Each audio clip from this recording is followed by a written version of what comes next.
Kaisar yang marah itu kemudian merubah dirinya menjadi monster King Kong. Dia menyerang pesawat-pesawat yang datang hingga hancur lebur. Alex dan Lin kemudian menolong Rick dan Effie. Mereka lalu pergi ke arah Siwan yang sekarat. Di sisa-sisa tenaganya, Siwan menyuruh Rick menusuk Kaisar tepat di jantungnya dengan pisau mereka. Karena hanya dengan cara itulah Kaisar bisa dibunuh. Siwan pun akhirnya tewas. Alex kemudian maju menghadapi Kaisar. Kaisar yang marah itu lalu merubah dirinya menjadi monster singa dan kemudian melempar Alex hingga pingsan.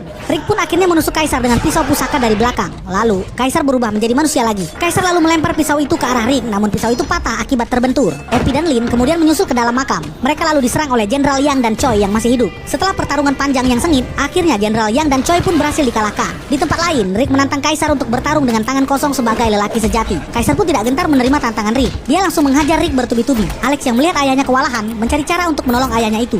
Rick menantang Kaisar untuk bertarung dengan tangan kosong sebagai lelaki sejati. Kaisar pun tidak gentar menerima tantangan Rick. Dia langsung menghajar Rick bertubi-tubi. Alex yang melihat ayahnya kewalahan, mencari cara untuk menolong ayahnya itu. Alex kemudian masuk ke dalam air dan bersembunyi. Dia kemudian memberikan pisau pusaka kepada Rick. Rick pun mencoba menyerang dengan pisau pusaka itu. Namun Kaisar masih bisa menahannya dari belakang. Lalu Alex menusuk Kaisar dengan potongan pisau pusaka. Tiba-tiba api keluar dari dalam tubuh Kaisar dan kemudian meledak. Di luar, tiba-tiba semua pasukan Kaisar Naga juga binasa. Begitupun juga dengan pasukan tengkorak yang ada di sana. Kaisar Naga pun akhirnya berhasil dikalahkan. Singkat cerita, Alex dan Lin pun akhirnya bersatu. Sementara Jonathan yang trauma melawan mumi akhirnya kabur membawa permata pergi ke tempat yang menurutnya tidak ada mumi. Dan berakhirlah alur cerita film The Mummy Tomb of the Dragon Emperor. Semoga kalian terhibur guys.